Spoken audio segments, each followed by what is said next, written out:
Seorang anak hilang saat pulang sekolah. Seminggu kemudian, jasadnya ditemukan di sebuah koper dan telah dimutilasi. Mencoba mencari pelaku yang tega melakukan hal itu, tapi justru malah menemukan sesuatu yang membuat bulu kuduk berdiri. Dan inilah The Neighbor.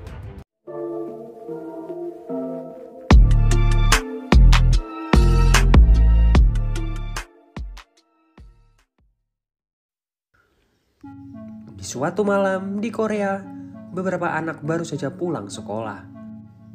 Terlihat seorang anak bernama Won Yoson yang kebingungan. Seseorang menelpon dan bilang bahwa dia tidak bisa menjemputnya. Meskipun bingung, tapi Yoson memberanikan diri untuk pulang sendiri. Saat turun dari bis, hujan pun turun. Memaksa menerjang hujan tersebut, Yoson berjalan sendiri. Sebuah mobil mendekat memberikan tumpangan. Sampai mobil itu berhenti di tempat parkir. Yoson dalam keadaan basah kuyup mencoba masuk ke apartemennya. Ibunya terlihat sedang mempersiapkan makan malam. Aneh karena si ibu terlihat panik dan ketakutan. Ternyata Yoson ini sudah menghilang selama seminggu dan ditemukan di sebuah koper merah. Pemilik toko tas ini merasa familiar dengan koper tersebut. Dia teringat bahwa 10 hari yang lalu seorang pria membeli koper merah. Pria itu membeli koper dengan sebuah cek. Jadi pemilik toko memintanya menuliskan namanya. Setelah menuliskan namanya, pria itu pun pergi meninggalkan makanan di sana. Membuat pemilik toko jadi ingin memesan makanan. Sebuah pizza pun dipesan. Pemilik toko melihat seorang pengantar pizza bernama An Sang-yeon. Merasa nama itu tidak asing, dia lalu membuka cek yang diberikan pria tadi. Ternyata nama yang tertulis di sana juga An Sang-yeon. Sementara Sang-yeon sendiri mengantarkan pesanan pizza ke pria yang tadi juga. Sang-yeon merasa mendengar suara sesuatu dari lantai bawah, tapi pria itu bergegas membayarnya dan memintanya pergi. Sang-yeon lalu meminta pria itu menandatangani kupon gratis.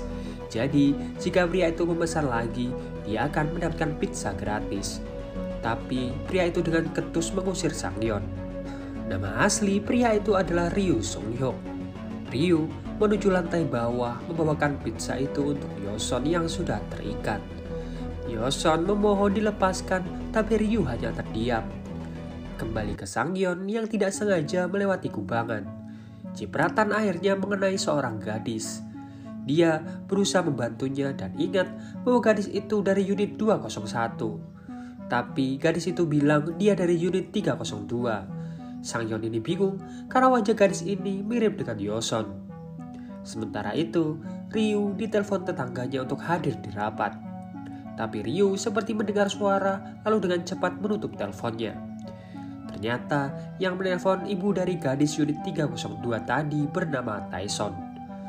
Kembali ke Ryu yang sedang makan bersama Yoson. Di sini, Yoson terus memohon untuk dibebaskan. Ryu yang tampak kesal mengambil sebuah palu dan memukul Yoson berulang-ulang kali sampai dia tewas. Kembali ke masa sekarang, pemilik toko tadi ingin melapor ke polisi. Istrinya yang melihat suaminya dari tadi nampak panik menanyakan apa yang terjadi. Lalu sang suami cerita bahwa koper berisi mayat yang ada di TV itu dari tokonya. Dia ingat beberapa hari yang lalu pernah menjualnya. Sang istri melarangnya, dia takut nantinya kehilangan pelanggan dan tokonya jadi diselidiki kepolisian. Dia meminta suaminya untuk tutup mulut. Di tempat berbeda, Sang-yeon juga melihat berita itu. Dia membaca bahwa pelakunya ini sudah beberapa kali melakukan metode pembunuhan yang sama. Dan waktu pembunuhannya selalu berselang selama 10 hari.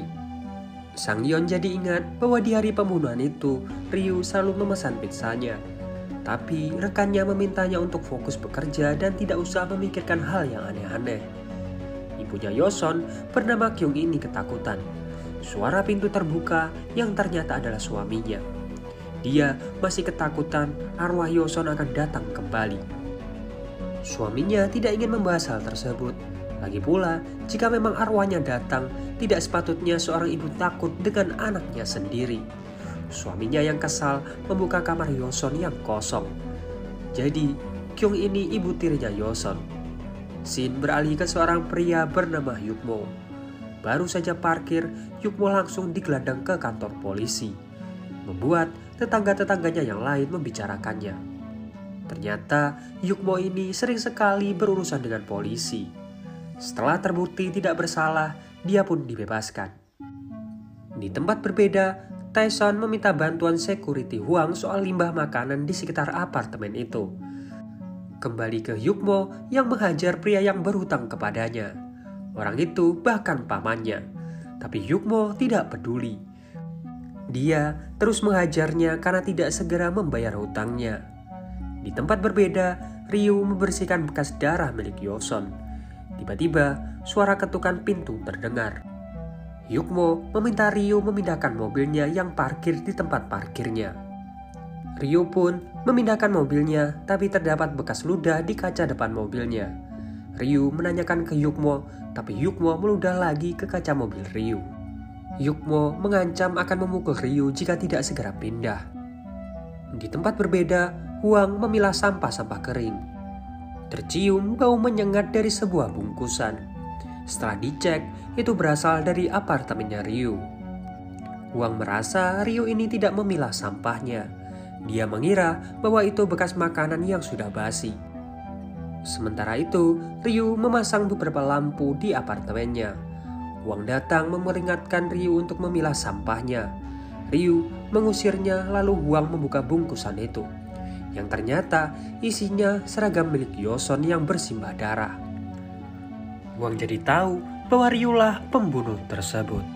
Hwang pun dibunuh dengan palu di tangan Ryu. Ketika Kyung sampai di apartemen, dia kaget melihat banyak sekali darah di tangga. Dia melihat lebih detail dan melihat botol wine yang pecah. Ryu membersihkan lantai sambil menelpon, tapi saat Kyung lewat, terdengar suara telepon lain. Ternyata itu milik Hwang yang ditelepon rekannya. Rekannya ini bingung karena Hwang tidak kunjung kembali. Malam harinya, Kyung ini lagi-lagi melihat arwah Yoson. Jadi, di malam kejadian, Yoson ini diantar oleh Ryu. Yoson berterima kasih, lalu Ryu meminta tolong memegangkan kotaknya agar dia bisa membuka pintunya. Yoson diminta berbalik agar tidak melihat password apartemennya.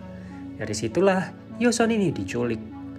Yoson sebenarnya sempat berteriak dan didengar oleh Kyung. Makanya, mulai malam kejadian itu, Kyung merasa dihantui. Di tempat berbeda, anak yang mirip Yoson ini menemui security Pyo.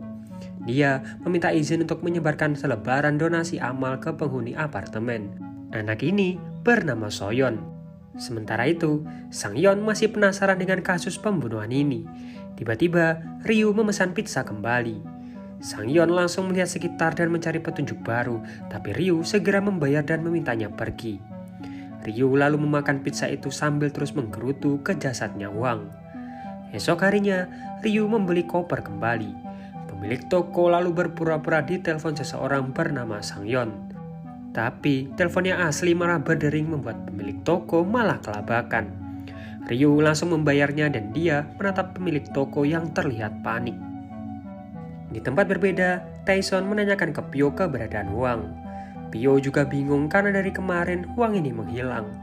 Jadi, Taeson meminta bantuan Pyo untuk menanyakan ke sebuah unit apartemen tentang tagihan air yang tinggi. Takutnya ada kebocoran pipa atau apa. Nah, di belakang Pyo ini seperti ada seorang pria berkacamata yang berbicara, tapi Pyo memintanya untuk diam. Sementara itu, Kyung mengambil kembali mobilnya yang selesai diperbaiki. Pemilik bengkel ngasih sebuah kotak yang tertinggal di mobilnya, yang ternyata isinya sebuah bando. Nah, dulu Yoson ini mencari bando lamanya. Karena merasa mungkin sudah hilang, jadi Kyung berencana memberikan bando baru untuknya. Di malam kejadian, ibunya ini memang sengaja menelpon dan bilang tidak bisa menjemputnya. Padahal dia ingin memberikan kejutan karena membeli mobil baru, serta memberikannya hadiah bando. Tapi bando itu malah terjatuh yang membuat Kyung tidak fokus menyetir dan menabrak. Di sisi lain, Pyo menelpon Ryu menanyakan tentang biaya airnya yang membengkak. Dia tanya apakah mungkin ada pipa yang bocor. Ryu hanya diam, sebenarnya air itu dia gunakan untuk membersihkan jasad korban-korbannya agar tidak mengeluarkan darah lagi. Tiba-tiba, pintu apartemennya diketuk. Pyo mencoba menelpon kembali dan membuat HP-nya jatuh ke dalam koper. Nah ternyata Taeson datang menanyakan soal rapat yang pernah dia bahas di telepon. Taeson memaksa masuk karena dia akan membahas kasusnya Yoson. Taeson berencana memasang kamera CCTV, jadi dia butuh tanda tangan persetujuan dari para penghuni. Tapi Ryu beralasan dia akan pindah. Taeson lalu melihat lampu apartemen Ryu yang sangat terang, lalu dia mematikannya. Ryu tampak kesal dan ingin membunuh Taeson. Tiba-tiba, Taeson menerima telepon dan bilang dia ada di apartemennya Ryu, membuatnya mengurungkan niatnya. Taeson kaget, tapi Ryu beralasan barang itu mau dia berikan ke Taeson. Di luar, Yukmo mencoba mengeluarkan mobilnya. Karena sempit, Soyeon juga ikut membantunya. Dia lalu memberikan selebaran acara amal. Yukmo lalu memberikan kartu namanya dan pergi. Soyeon lalu memasukkan selebaran itu di kotak pos apartemen. Sampai dia menemukan sebuah kacamata yang akhirnya dia bawa. Kyung kaget melihat Soyeon yang mirip dengan anaknya. Sementara itu, Ryu kaget melihat Kyung yang berbicara dengan Yoson, padahal Yoson sudah dia bunuh. Kyung bilang ke Soyeon bahwa dia mirip sekali dengan anaknya Yoson. Soyeon lalu berpamitan dan Kyung melihat bahwa Ryu menguping mereka. Di luar, Pyo ini merasa diawasi. Dia bersiap dengan sebuah botol, tapi ternyata di belakangnya ada Soyeon yang memberikannya sebuah roti. Pyo lalu menyimpan roti itu di antara roti-roti yang lain karena dia alergi roti. Soyeon kembali lagi dan kasih tahu bahwa dia menemukan kacamata di depan apartemennya Ryu. Pyo sadar bahwa itu kacamatanya Hwang. Jadi dia menemui Ryu beralasan bahwa dia harus mengecek kebocoran pipa. Ryu bilang tidak ada yang bocor dan meminta Pyo untuk pergi. Pyo masih penasaran, jadi dia bilang akan membawa teknisi nanti malam. Ryu langsung membuka pintunya dan mempersilahkan Pyo masuk. Setelah dicek, semua baik-baik saja. Jadi dia tanya tentang kamar mandi di bawah tanah. Pyo yang curiga ke Ryu memintanya jalan duluan. Di situ, Pyo mengamati setiap sudut tempat tersebut. Pyo curiga karena banyak sekali cairan pembersih, padahal ruangan itu tetap saja kotor. Sampai dia melihat kulit rambut dan bercak darah di bawah wastafel. Ryu tampaknya sadar. Dia mempersiapkan sebuah senjata. Pyo juga melihat gelagat Ryu dari kaca. Dia segera mengambil kunci pipa untuk berjaga, membuat Ryu mengurungkan niatnya. Pyo pun cuma bisa diam lalu pergi. Dia yakin bahwa Ryu ini pembunuhnya. Yukmo yang baru saja kembali, dia melihat Ryu lalu memukulnya. Dia memintanya memindahkan mobilnya dari tempat parkir Yukmo. Ryu berusaha membalas, tapi malah kalah kuat oleh Yukmo. Dia pun pergi mencari tempat parkir lain. Ryu yang kesal berjanji akan membunuh Yukmo. Di waktu yang sama, Kyung memberanikan diri masuk ke kamar Yoson. Dia ingat waktu dulu mencoba mengakrabkan diri dengan anaknya. Dia ingin mengambil buah kesemek di luar. Tapi Yoson bilang bahwa kesemek itu sengaja disisakan untuk makanan gagak. Kyung pun bingung dan obrolan jadi semakin canggung. Esok harinya, Yoson mengambil kesemek itu. Rencananya akan dia berikan ke ibunya. Tapi ibunya ternyata sudah membelinya di pasar.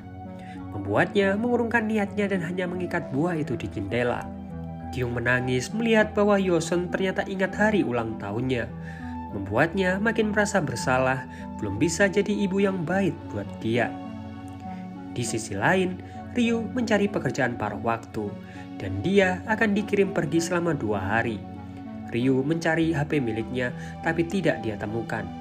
Jadi, dia pulang dan mencoba menghubungi HP itu, yang ternyata ada di dalam koper. Koper itu terkunci, tapi Ryu tidak tahu sandinya. Dia yang kesal malah jadi ingin membunuh pemilik toko tas. Dia lalu menemui pemilik toko, meminjam HP-nya beralasan menelpon seseorang. Ternyata yang diteleponnya adalah Yukmo. Yukmo marah, pemilik toko mencoba menjelaskan, tapi telepon keburu diputus. Malam harinya, arwah Yoson datang lagi. Tapi kali ini, Kyung meminta maaf ke anaknya dan memeluknya. Di tempat berbeda, Soyeon baru turun dari bis. Ryu mengawasinya, tapi Soyeon dijemput ibunya. Jadi, Ryu putar balik. Di sisi lain, pemilik toko diculik. Toko pizza juga dihubungi. Pemilik toko yang sadar sudah terikat di rumahnya Ryu. Di luar, Sang-yeon kaget melihat tangannya ada bercak darah. Dia ingat darah itu dari uang yang dibayarkan Ryu. Karena penasaran, dia mencoba mengintip. Sadar bahwa dia diawasi, Ryu mematikan lampunya. Tapi saat dia membuka gorden, sebuah senter menyorot ke dia. Ternyata itu Pyo yang mencoba menyelamatkan Sang-yeon. Sang-yeon lalu cerita dia menemukan bekas darah di uang milik Ryu. Pyo malah bilang mungkin saja tangan Sang-yeon terluka dan itu darahnya. Pyo lalu meminta Sang-yeon untuk segera pulang. Pyo kembali ke posnya. Pria kacamata bilang bahwa Pyo sebenarnya tahu bahwa Ryu pembunuhnya. Pria kacamata itu bilang Pyo takut melapor ke polisi karena dia juga sudah pernah membunuh orang 14 tahun yang lalu. Jadi di Korea, jika lewat selama 15 tahun, kasus itu akan dianggap kadaluarsa. Jadi Pyo ini tinggal menunggu sebentar lagi. 14 tahun yang lalu, Pyo membunuh pria berkacamata itu dan menguburnya. Jadi pria berkacamata itu cuma arwahnya saja. Di waktu yang sama, Yukmo dihubungi untuk memindahkan mobilnya. Bingung siapa yang menelponnya, ternyata Ryu sudah bersiap dengan sebuah besi mencoba menyerang Yukmo. Di sini Ryu kalah kuat. Yukmo mengambil gagang besi itu lalu Ryu terus-terusan meminta maaf. Yukmo pergi lalu Ryu mengambil gagang besi itu yang dia pasang di sebuah skop. Dia ingin menjebak Yukmo menjadi pelaku atas pembunuhannya selama ini. Esok harinya, Ryu pindah dan Pyo melihatnya dari kejauhan. Soyeon yang buru-buru berangkat sekolah malah meninggalkan ponselnya. Di luar, Pyo mencoba mengawasi Ryu yang seakan seperti menunggu seseorang. Soyeon pun lewat dan Pyo memberinya saran untuk tidak pulang malam sendirian. Soyeon pergi diikuti Ryu dari belakang. Dia terus mengawasi Soyeon yang terlihat sama seperti Yoson. Di tempat berbeda, Pyo berencana pergi, tapi pria berkacamata bilang untuk melapor polisi sebelum ada korban selanjutnya. Tapi Pyo takut, selama ini dia sudah bersembunyi selama 14 tahun. Kurang 5 bulan lagi kasusnya kadaluarsa dan dia bisa bebas menjalani hidupnya. Dia tidak ingin ambil resiko. Di sisi lain, Taeson dihubungi Ryu yang mengatakan bahwa Yukmo lah pelaku pembunuhannya selama ini. Jadi Yukmo langsung digelandang ke kantor polisi. Dia diinterogasi, tapi dia tidak mengenal pemilik toko. Polisi punya bukti bahwa sebelumnya Yukmo ini saling telepon dengan pemilik toko tas. Di tempat berbeda, Sang-yeon bingung melihat istri pemilik toko yang sedih. Pyo berusaha menelpon HP milik Hwang. Pemilik toko yang mendengar hal itu berusaha membuka kopernya. Ditemukan lagi sebuah koper berisi mayat yang diketahui adalah Hwang. Pamannya Yukmo didatangkan, tapi di sini pamannya malah membela Yukmo dengan bilang bahwa di malam kejadian Yukmo bersamanya. Yukmo bertanya mengapa pamannya mau membelanya. Alasannya hanya karena dia pamannya. Dia meminta maaf ke Yukmo dan berjanji akan membayar semua hutang-hutangnya. Sementara itu, ibu-ibu penghuni apartemen berkumpul untuk rapat. Di luar hujan, Kyung lalu membawa payung dan pergi keluar. Di kantor polisi, Yukmo ditunjukkan sebuah skop yang ada sidik jari miliknya. Dia ingat bahwa benda itu yang dipegang Ryu. Dia mencoba menjelaskan tapi polisi tidak mau mendengarkannya. Sementara itu, pemilik toko berhasil membuka kopernya dan bebas. Dia lalu berusaha menelpon seseorang yang ternyata teleponnya tersambung ke toko pizza. Sang-yeon sadar bahwa itu telepon dari HP-nya Ryu. Kembali ke Kyung yang menunggu di halte. Membayar hutangnya karena tidak bisa menjemput Yoson waktu itu. Wajah Yoson berubah jadi Soyeon. Akhirnya, dia pulang bersama Soyeon. Dari kejauhan, Ryu melihat mereka berdua. Dia kesal karena harusnya di malam itu dia bisa menculik Yoson. Hujan yang deras itu mengakibatkan konsleting listrik. Listrik satu kota padam membuat Sang-yeon tidak bisa menghubungi polisi. Kesempatan itu digunakan Yukmo untuk kabur mencari Ryu. Kembali ke Kyung yang merasa diikuti oleh seseorang. Dia ingat orang itu adalah Ryu. Panik, tapi dia berusaha tenang. Di tempat berbeda, Pyo kembali ke apartemen, bertanya ke Taeson di mana Soyeon. Taeson pun panik, tapi Pyo malah terjatuh dan lemas. Di sisi lain, Soyeon terjatuh dan kakinya terluka. Ryu sudah siap dengan pisaunya. Kyung mencari cara, dia berhenti di tengah jalan untuk menarik perhatian orang-orang. Ryu kembali ke apartemennya, dia diserang pemilik toko. Mereka berdua bertarung, tapi pemilik toko ditusuk berkali-kali. Sangyeon dan Pyo untungnya datang tepat waktu. Sangyeon berakting, dia mengantarkan pizza gratis dari kuponnya Ryu. Ryu mengizinkannya masuk. Pyo lalu datang dan mereka bertiga terjatuh di lantai bawah. Sambil menahan rasa sakit, Ryu berusaha menyerang mereka. Yukmo juga datang, tanpa basa-basi Ryu dikepretnya. Lampu menyala, dia melihat pemilik toko yang sekarat. Sangyeon segera menghubungi ambulan. Pyo menanyakan di mana keberadaan Soyeon. Ryu bilang dia lupa sudah membunuhnya atau belum. Pyo menengok dan melihat jasad Soyeon. Kesal, Pyo pun mengambil palu dan memukul Ryu sampai dia tewas. Ternyata jasad Soyeon itu berubah jadi pria berkacamata. Yang intinya itu cuma halusinasinya saja. Ambulan datang, Taeson berteriak ke Yukmo untuk mengembalikan putrinya yang dia bunuh. Yukmo lalu menunjuk bahwa Soyeon dari tadi ada di sana. Polisi datang ke sana, Pyo pun akhirnya kabur lagi. Kini dia harus bersembunyi lagi selama 15 tahun.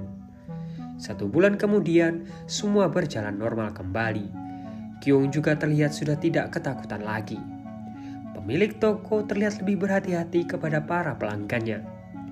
Pemilik toko ini cerita bahwa selama dia disekap, dia mengalami keanehan. Bukannya segera dibunuh, tapi Ryu malah makan dan tidur di sampingnya. Seakan dia ini butuh ditemani.